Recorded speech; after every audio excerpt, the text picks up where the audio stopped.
Corona पीड़ितों की दास्तां पेश करता पद्मश्री आचार्य कौलक्लूरी इनाक द्वारा रचित प्रवास उपन्यास में आपका स्वागत है। हमारे कूलियों के घर बार होते नहीं हैं, पर प्रवासी व्यापारियों के बैंक ही हैं।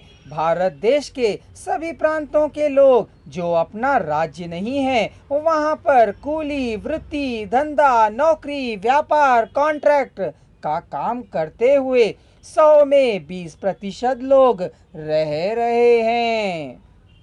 भारत देश में 20% प्रवासी कूली हो तो देश में 5वां भाग अरण्यवास या अज्ञातवास कर रहे हैं, ऐसा माना जा सकता है।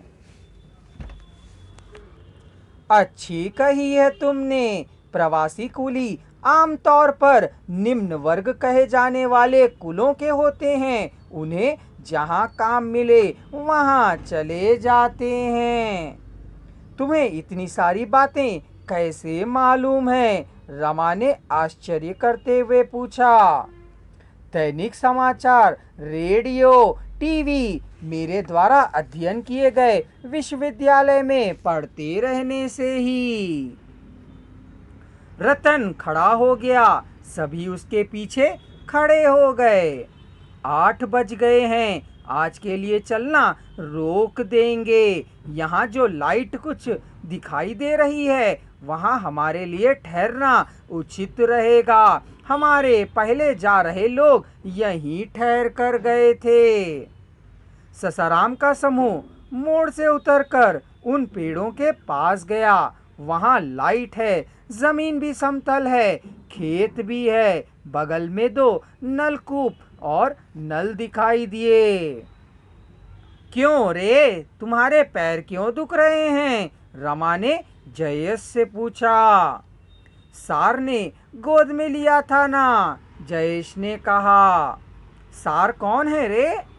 अब तक पढ़ाने वाला सार। यह सुन रमा हंस पड़ी। तुम इसके सार कैसे हुए? भाग्य की बात है, उसने कहा। भाग्य की बात मेरे लिए या बाबू के लिए?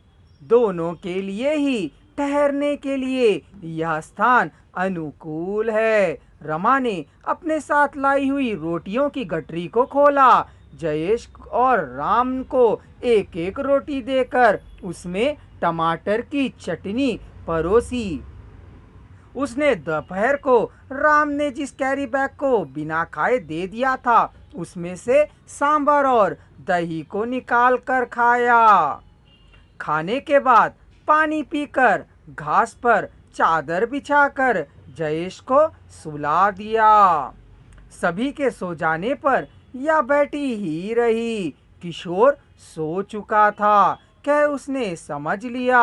अब उसे भी नींद जोरों से आने लगी थी, अतः जयेश के बगल में जाकर लेट गई। एपिसोड 7।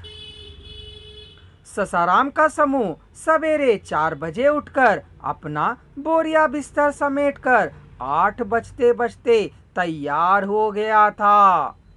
सवेरे के समय तेजी से चला जा सकता है। जयेश अभी नींद की खुमारी में ही था। राम ने उसे अपने बैकपैक के ऊपर लिटाकर कंधे पर उसके सिर को रखकर उसके दोनों हाथ पकड़कर चल रहा था।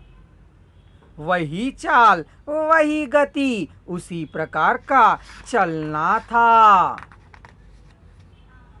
बस फर्क इतना था कि कल जयेश उसके कंधे पर था, आज राम के बैकपैक पर है। सोचती हुई रमा चल रही थी।